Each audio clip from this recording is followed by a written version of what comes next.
That's fine. We can exist anywhere, at any place in time. The camp is also right across the street from the Multnomah County Deflection Center, where people caught solely with possession of hard drugs can go for treatment instead of jail, something Elizabeth, who's addicted to fentanyl, says she's not interested in. Why would I want to become part of normal society so I can complete counseling and treatment just to, be in a cell of life? Sanctuary cities allow people like this to just do whatever they want. They have no consequences for their actions. It doesn't matter if the man is paying for the parking spots. They don't care. They want to live in the parking spots because they think that they deserve everything, because there's no consequences. Like I said, there's a lot to unpack. But before we get into it, please subscribe to the channel.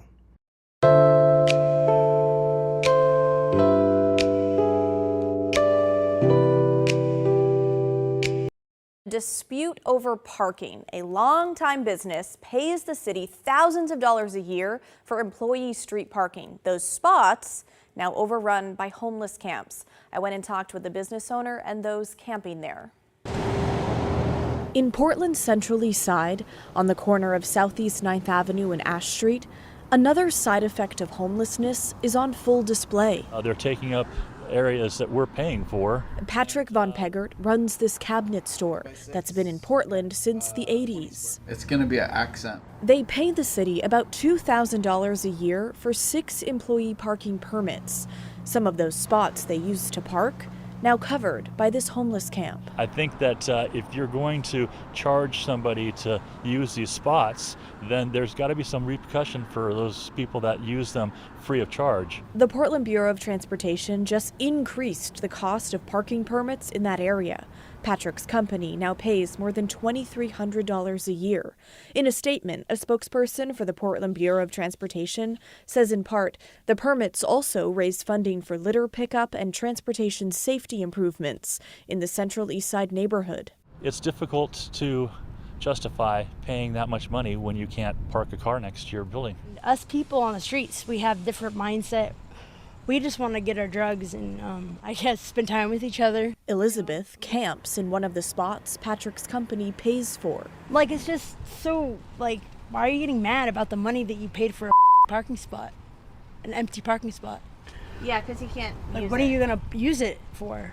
Well, his employees, that's what But they're not even parking here, though. Patrick's employees don't want to park near tents, he says. That is their...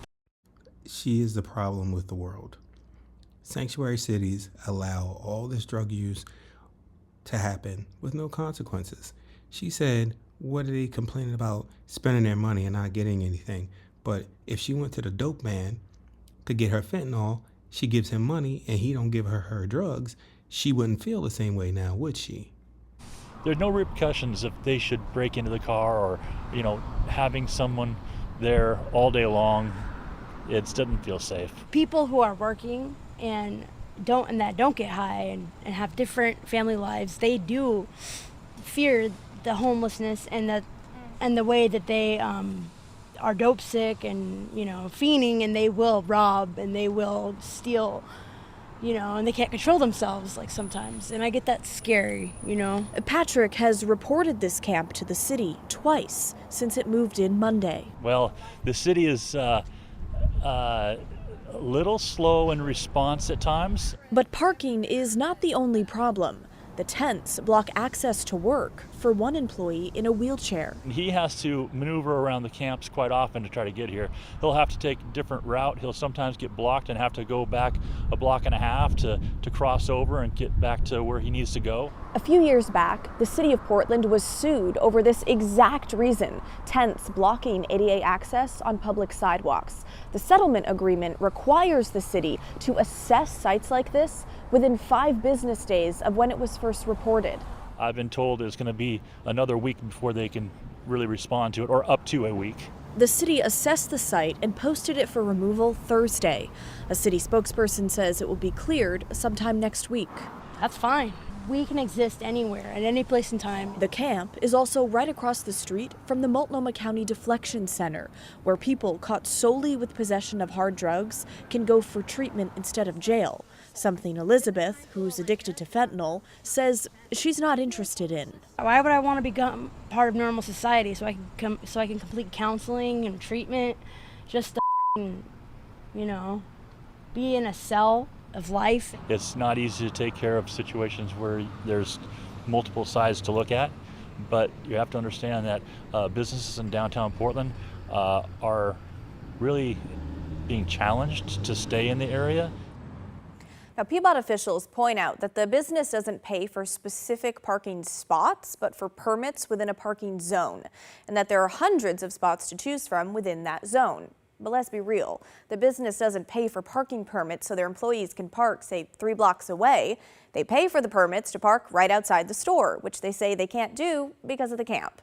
A city spokesperson says they are opening shelters and day centers for people like Elizabeth to go. However, it's not looking too promising that Elizabeth would even want to go to a place like that, even if offered. So therein lies part of the problem, since the mayor stopped enforcing the city's camping ban back in February. Now, that was if someone repeatedly refused the offer of shelter, they would face fines, jail time, or both. But again, that is not being enforced under this administration. Sanctuary cities are the problem. They care more about illegal immigrants and drug addicts than they do about the hard-working, tax-paying people that keep money flowing through the economy. It makes absolutely no sense. But if you enjoyed the video, please subscribe to the channel, like, comment, share. Thank you. Have a wonderful, wonderful day.